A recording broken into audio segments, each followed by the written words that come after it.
In this lesson, I'll show you how to convert decimals into fractions by hand. In our first example, we have 0.25. So you write down 0.25 and you make it over 1. You always do this, regardless of how many digits there are after the decimal place.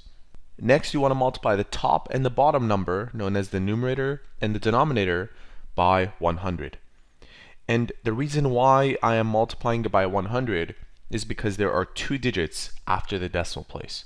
If there were 1 digit after the decimal place, I would multiply by 10. If there were 3 digits after the decimal place, I would multiply by 1,000. So the amount of numbers after the decimal place dictates the amount of zeros.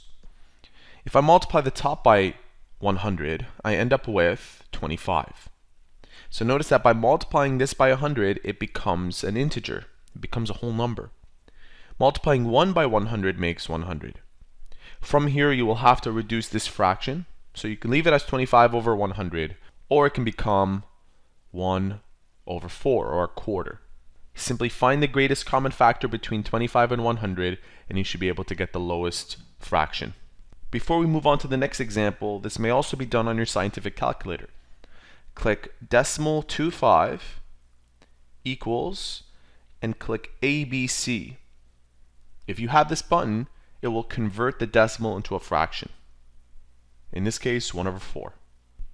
Let's try the next one. We have 0.3. Make that over 1, and we will be multiplying both the numerator and the denominator by 10 because there's only 1 digit after the decimal place. This ends up giving us 3 over 10. Notice how 3 is a whole number, whereas before it was a decimal. And 3 over 10 is already in lowest terms, so we do not need to go any further. The next example is 0.325. We'll make that over 1. I'll multiply the top and the bottom this time by 1,000.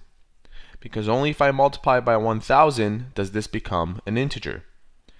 325 over 1,000. This can definitely be reduced down.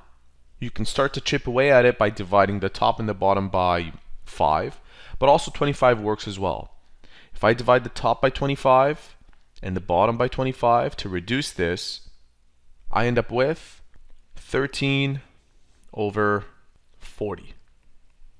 Our last example is interesting because this 4 has a bar at the top. That bar means that this 4 is repeating forever. Whenever you have a situation where the repeating part of the decimal occurs right after the decimal place, as you see in this case, all you have to do is take this 4, which is the number that's repeating, and make it over 9. 4 over 9 makes 0.4 repeating. If let's say it were a 5, then it would be 5 over 9. If it were, let's say, 0.456 repeating, then you would write down 456 over 999.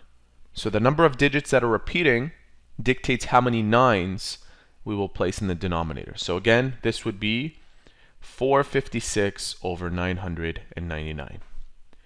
Just in case you ever run into a situation like that. And there you have it, a few examples on how to convert decimals into fractions.